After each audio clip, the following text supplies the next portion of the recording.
ધારો કે તમે હિલિયમ એટમ પર જાઓ છો અથવા બહુવિધ પાર્ટિકલ સિસ્ટમમાં હિલિયમ એટમમાં 2 ઇલેક્ટ્રોન હોય છે. સિસ્ટમને સરળ બનાવવા માટે ચાલો આપણે તેને બિનક્રિયાશીલ તરીકે ધ્યાનમાં લઈએ. આ તદ્દન સાચું નથી, પરંતુ તેઓ ક્રિયાપ્રતિક્રિયા કરી રહ્યા છે કે ક્રિયાપ્રતિક્રિયા કરી રહ્યા નથી કે જે અનુસરવું જોઈએ. જો ધારો કે મેં પ્રથમ ઇલેક્ટ્રોનને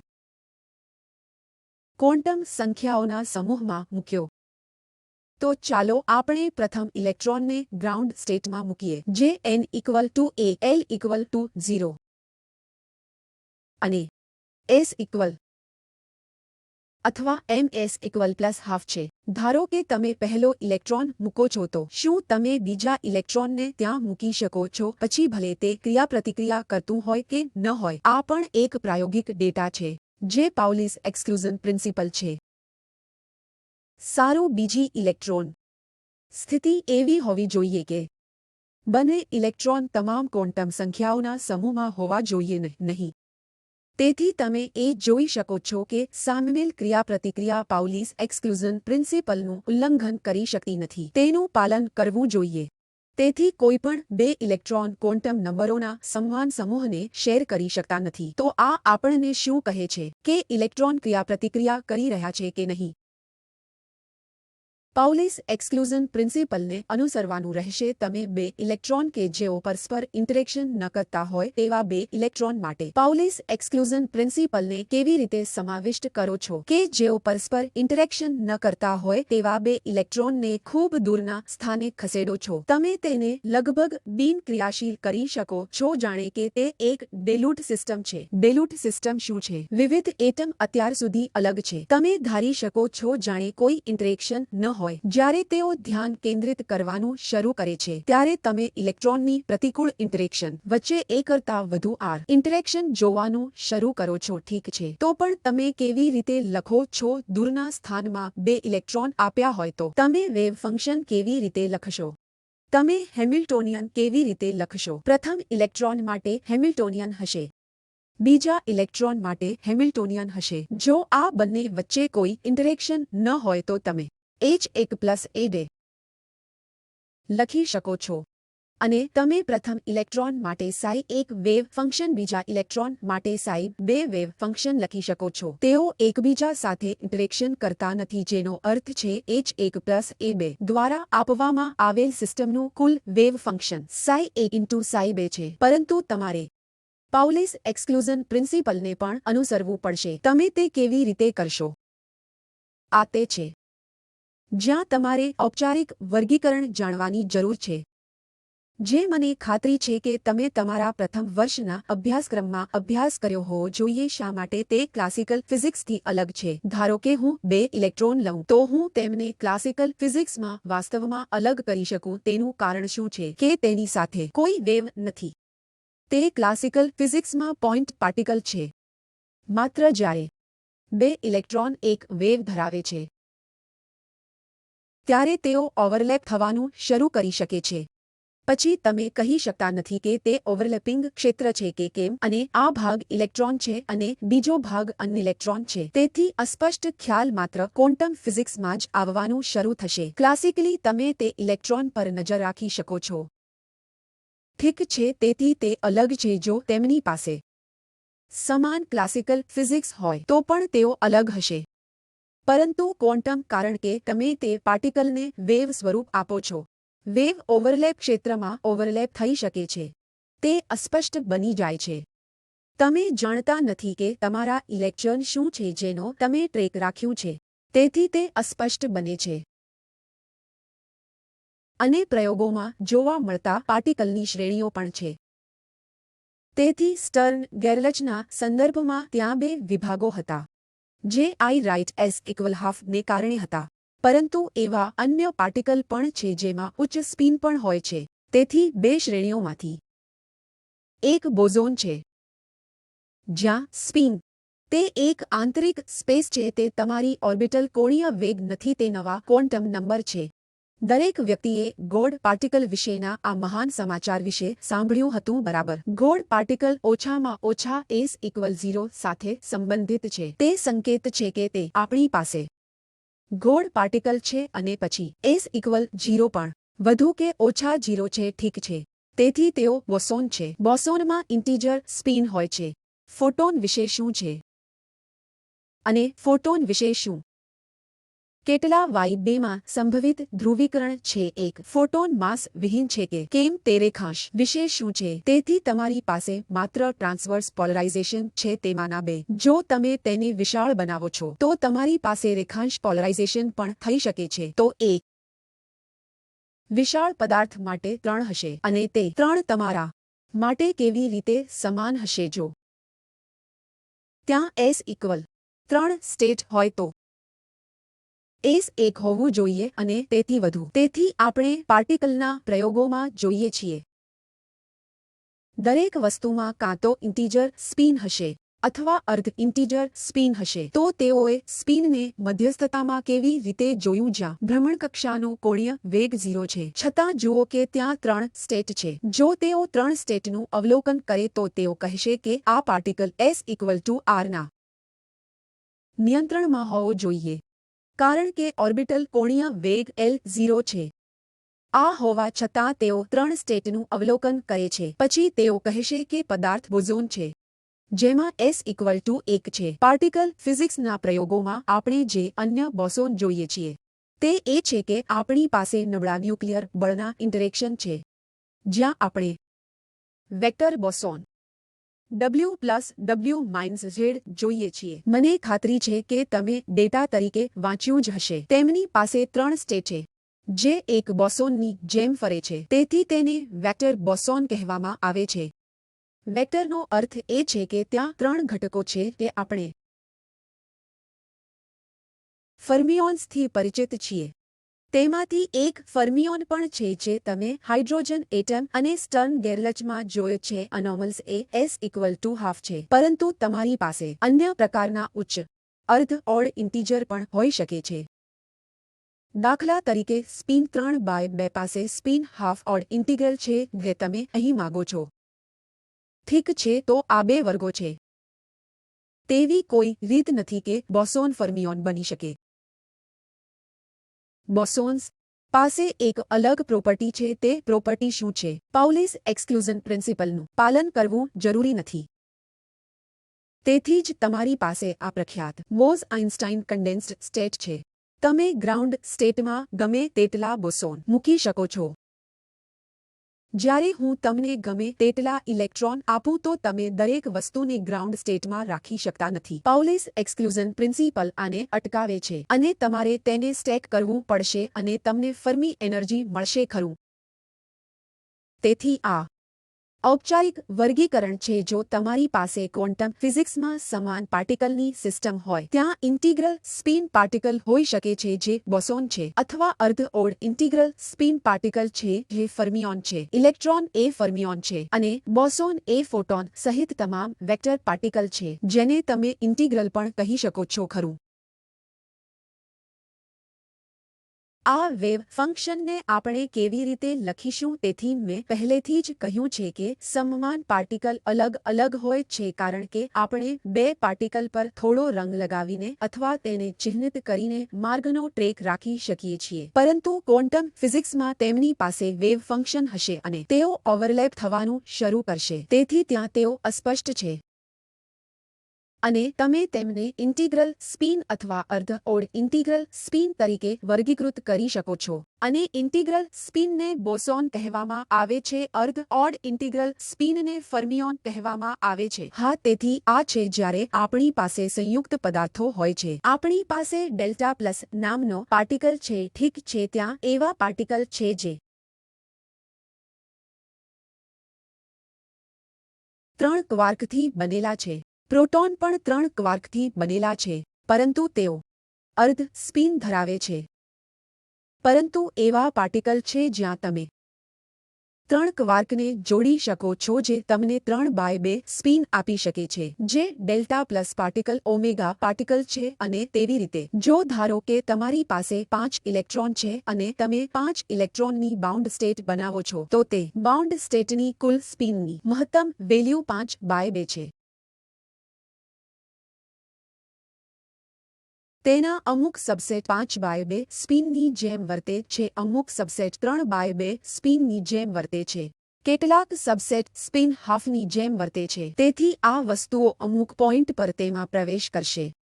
પરંતુ અપર બાઉન્ડ એ છે કે જો તમારી પાસે 3 ક્વાર્કનું સંયોજન છે જે દરેક એક સ્પિન હાફ, હું કહેવાનો પ્રયાસ કરી રહ્યો છું કે તો તમારી પાસે સ્પિન 3/2 ઓબ્જેક્ટ હોઈ શકે છે જે સંયુક્ત છે. તમે સ્પિન હાફ ઓબ્જેક્ટ મેળવી શકો છો જે સંયુક્ત છે અને તેથી વધુ. પ્રોટોન અર્ધ સંયુક્ત સ્પિન સાથે સંબંધિત છે, જ્યારે તમારું ડેલ્ટા પ્લસ અને ઓમેગા પાર્ટિકલ સ્પિન 3/2 સાથે સંબંધિત છે. પરંતુ તમને લેબમાં કમ્પોઝિટ પાર્ટિકલ ફિઝિક્સમાં 5/2 સ્પિન નથી મળતા. એ બધાને હેડ્રોન કહેવામાં આવે છે. હેડ્રોન્સના જૂ પાસે 5/2 સ્પિન નથી. તેથી જ આપણે કહેવાનો પ્રયત્ન કરીએ છીએ કે આ સંયોજનો માત્ર 3 સ્પિન અર્ધ પાર્ટિકલથી બનેલા હોવા જોઈએ. તેથી મેં તમને બોસોન અને ફર્મિયોન્સ પર લઈ જવાનો પ્રયાસ કર્યો છે. અને ચાલો આપણે એક સરળ પરિસ્થિતિ લઈએ. 2 પાર્ટિકલની સિસ્ટમ સાથે એક ડાયમેન્શનલ પોટેન્શિયલ સારું અને વેવ ફંક્શન લખો. એ પ્રથમ ઇલેક્ટ્રોનની પોઝિશનનું ફંક્શન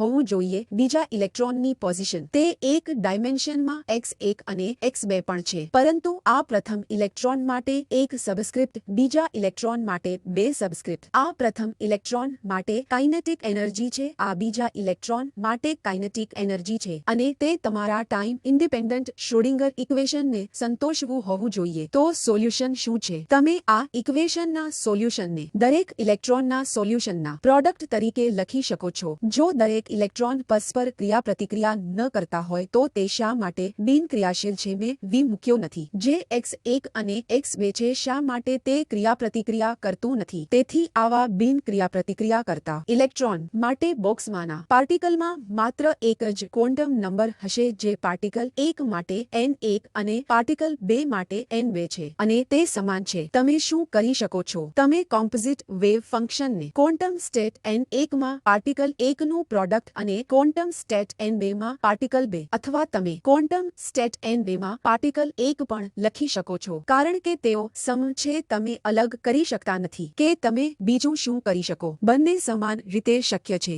લિનિયર સુપરપોઝિશન પણ શક્ય છે. તમે તેમાંથી એક લિનિયર સુપરપોઝિશન લઈ શકો છો, એ પણ શક્ય છે. પરંતુ તમારે લિનિયર સુપરપોઝિશન એવી રીતે લેવી જોઈએ કે જ્યારે હું બંને ઇલેક્ટ્રોનને એક જ ક્વોન્ટમમાં મૂકું.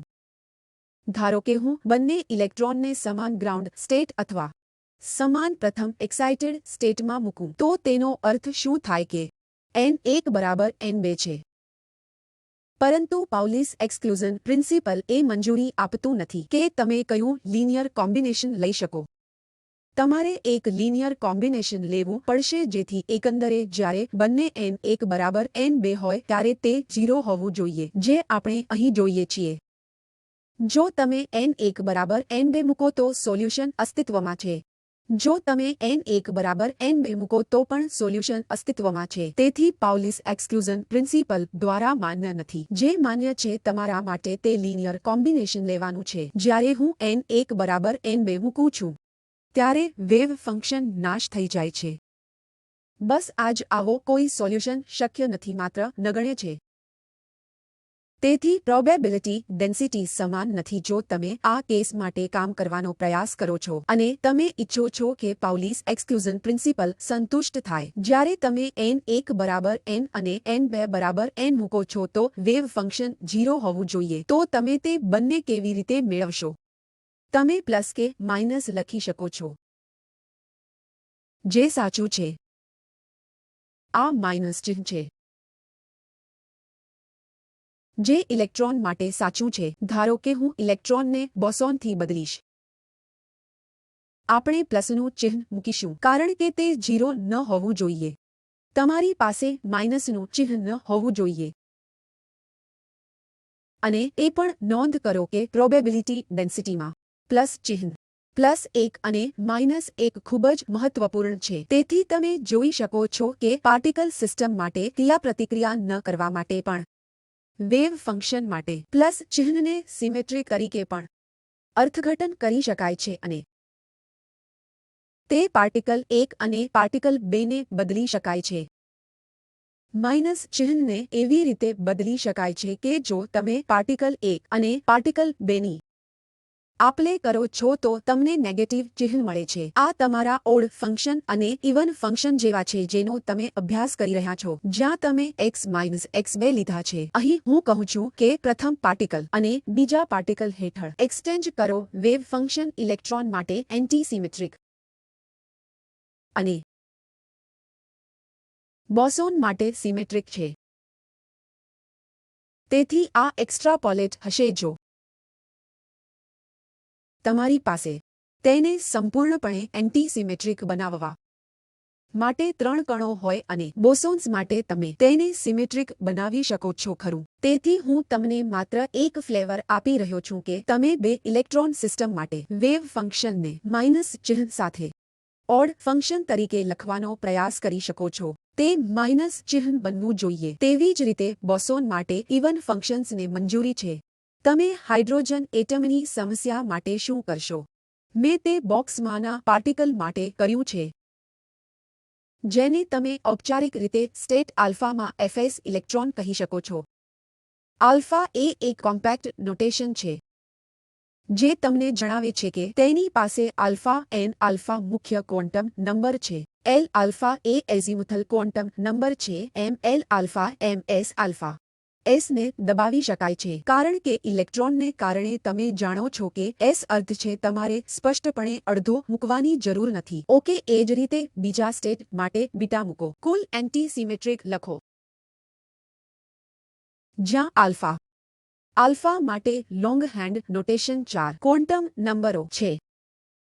એ જ રીતે બીટા તે ફરીથી 4 ક્વોન્ટમ નંબરો છે। તે અલગ હોવા જોઈએ। તે ઓછામાં ઓછા એક તો અલગ હોવા જોઈએ સ્પષ્ટ। અને તે જ હું કહેવાનો પ્રયાસ કરી રહ્યો હતો કે તમે પોઝિશન સ્પેસ વેવ ફંક્શન લખી શકો છો જે ફક્ત ઓર્બિટલ ક્વોન્ટમ નંબર અને મેગ્નેટિક ક્વોન્ટમ નંબર પર આધારિત છે। પરંતુ તમે એવી પ્રોડક્ટ મૂકી શકો છો કે જે નવી સ્પેસ છે જે તેમની સાથે વાત કરતું નથી। તે વેવ ફંક્શનને મેગ્નેટિક ક્વોન્ટમ નંબર m સાથે મૂકો બરાબર છે। આ એક ઔપચારિક રીત છે જેમાં તમે position space wave function time spin સ્ટેટના પ્રોડક્ટ તરીકે તમારું વેવ ફંક્શન લખી શકો છો। સ્પિન સ્ટેટમાં પોઝિશન આધારિત આંતરિક સ્પેસ પર કોઈ પ્રોજેક્શન હોતું નથી। તેથી આ R1 થી ઇન્ડિપેન્ડન્ટ છે અને તેને બિન સાપેક્ષ સિદ્ધાંતોના પ્રયોગો સાથે મેચ કરવા હાથ દ્વારા રજૂ કરવામાં આવે છે। તેથી જો તમે 0 વેલોસિટી લો છો તો તમે અવગણી શકો છો કે આ વેવ ફંક્શન લગભગ s વેવ જેવું છે અને તમે n ના સ્પિન ભાગ પર ધ્યાન કેન્દ્રિત કરી શકો છો। n બરાબર 1 લો અથવા કોઈપણ n l માટે 0 સ્થાન હોવા છતાં પણ તમે વેવ ફંક્શનના આ ભાગ પર ધ્યાન કેન્દ્રિત કરી શકો છો। તે સુંદર ખ્યાલ છે કે આ 2 સ્ટેટ 2 જેવા છે પરંતુ તમારા કમ્પ્યુટર બાઇનરી ઓપરેશનમાં કે જ્યાં આપણે બધી ગણતરીઓ કરીએ છીએ તેમાં ફક્ત 0 અને 1 સાથે રમવાનો સમાવેશ થાય છે બરાબર। 0 અને 1 બાઇનરી પછી બાઇટ્સ તેથી કેટલા બિટ્સ છે તેમાંથી દરેક 8 ને એક બીટ કહેવાય છે જે 0 છે અને 1 છે અને તમારી પાસે એક બાઇટ હોઈ શકે છે જે 8 બિટ્સ છે। ક્વોન્ટમ મિકેનિક્સ તે આપણને શું કહે છે કે આ પણ 2 સ્ટેટ છે। માત્ર ટ્રેક રાખવા માટે આ ક્વોન્ટમ મિકેનિક્સ છે જેને આપણે ક્યુબિટ્સ તરીકે ઓળખીએ છીએ ઓકે અને ત્યાં પણ 2 સ્ટેટ્સ છે પરંતુ ત્યાં ઘણું બધું છે। 0 અને 1 માં તમે 0 અને 1 ઉમેરવાનું ચાલુ રાખી શકો છો પરંતુ ક્યુબિટ્સના સંદર્ભમાં તમે સુપરપોઝિશન લઈ શકો છો। તમે વિવિધ સંભવિત ક્યુબિટ્સના સુપરપોઝિશન લેવાનું શરૂ કરી શકો છો જેથી તમે જાણો છો કે આ તમારી ઝડપ વધારવા માટે છે। ચાલો ફક્ત એટલું જ કહીએ કે તમે વધુ કાર્યક્ષમ રીતે જે કરવા માંગો છો તે વધારવા માટે આપણે બધા શું અનુભવીએ છીએ તે તમે જાણો છો।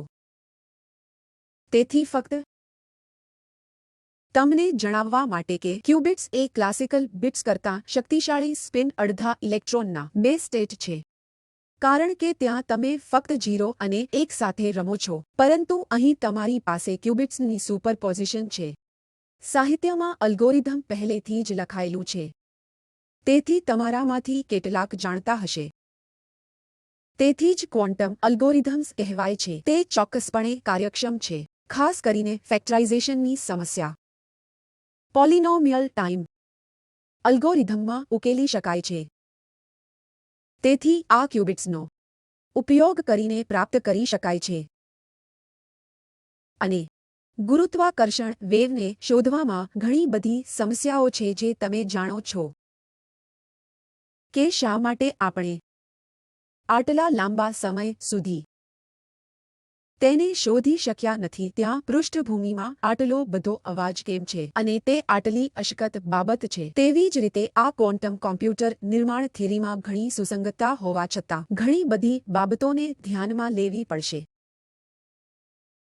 અને તે પોતે એક પડકાર છે જેના પર લોકો કામ કરી રહ્યા છે. તેઓએ થોડા ક્યુબિટ્સ બનાવવાનો પ્રયાસ કર્યો છે. હજુ પણ તે સ્તર સુધી પહોંચ્યું નથી કે આપણી પાસે કમ્પ્યુટર્સ પર છે, પરંતુ લોકો તેના પર કામ કરી રહ્યા છે કારણ કે થિયરીની રીતે આપણે જોઈએ છીએ કે ગણતરીમાં ઘણી કાર્યક્ષમતા જોઈએ છીએ. તમે વસ્તુઓ ઝડપથી કરી શકો છો, છતાં તે રિસર્ચના તબક્કા પર છે. તેથી મેં વિચાર્યું કે આપણે સ્ટર્ન ગેરલાચના પ્રયોગોથી આ હાર્ડકોર ગણતરી કરીએ. તે પહેલાં હું તમને થોડી પ્રેરણા આપું કે આ સ્પિન અર્ધ શા માટે છે અને શા માટે ખૂબ જ ઉત્સાહિતા ચાલી રહી છે. હું અહીં બંધ કરીશ.